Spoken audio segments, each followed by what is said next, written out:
Good morning, all of you. I will be talking about the paper Successful versus Failed Tech Startups in India.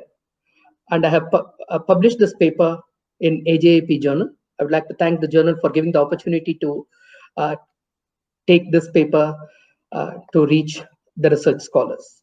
I'm working as Vice President at 24/7.ai, and I'm doing my research work at Indian Institute of Science, Bangalore, under the guidance of Professor Bala Subrahmanya and Dr. Sitaram, who is my organization guide.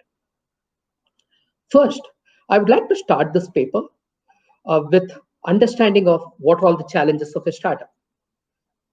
We all know that entrepreneurship is important. It brings employment to the nation, and it develops the economy, the GDP grows, and it promotes regional and global development, national development. But the road to startup success is filled with multiple challenges. The life cycle stages of a startup has many challenges attached to it. That's the reason 90+% of the startups across the globe experience failure. We need to understand the startup failure phenomenon from multiple perspectives. We have to understand the causal attributes, life expectancy, and exit typologies. First and foremost is going to be understanding the startup profile and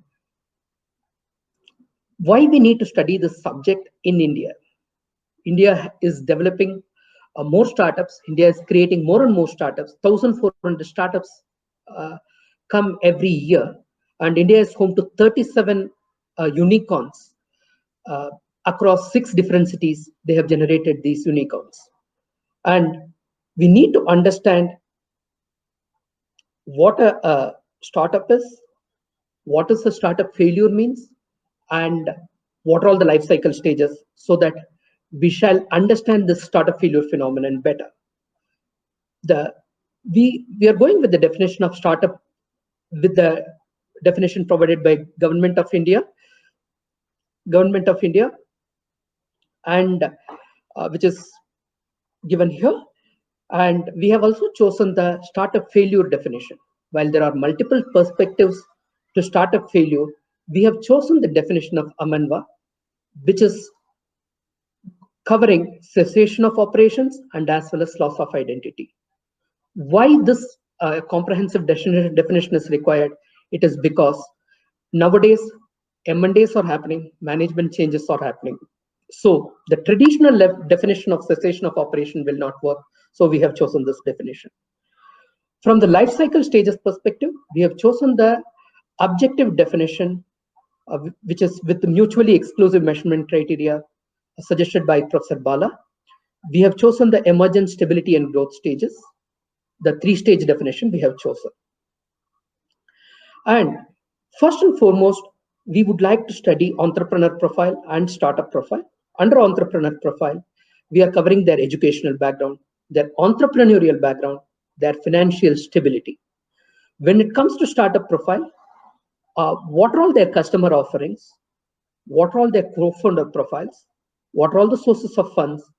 While we attempted to understand their human resource perspective. So we are bringing in multiple dimensions to this entrepreneur profile and startup profile. We have studied 151 startups in India.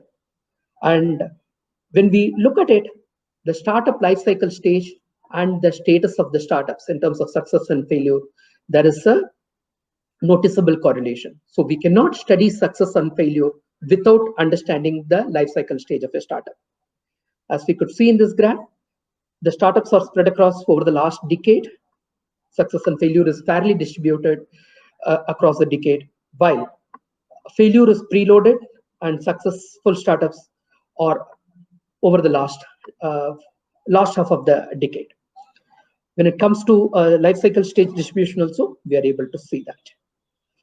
So why we need to study the entrepreneur profile? If you look at it, they are the bundle of energy. They have the inspiration to deliver, and 68% of them got self-driven, and 21% of them were driven by their influenced by their father, and 80% of them had a positive trigger to start their venture. When it comes to a mixed bag of positive and negative triggers, only 20% of them accounted for it. And once again, we observe that in India, 94% of the startups are um, given birth by men. So women need to enter into this area. When it comes to the profile, we have coded these attributes in a specific way and then identified what are all the critical attributes in terms of startup profile and entrepreneur profile. We did a Kruskal-Waltz analysis by life cycle stage and by status of the startup. And when we did the comparison, when we did the combination of status and stage combination, we could observe the way the attributes which are important were becoming more meaningful. Where there were numeric data, we also did an ANOVA results to confirm it.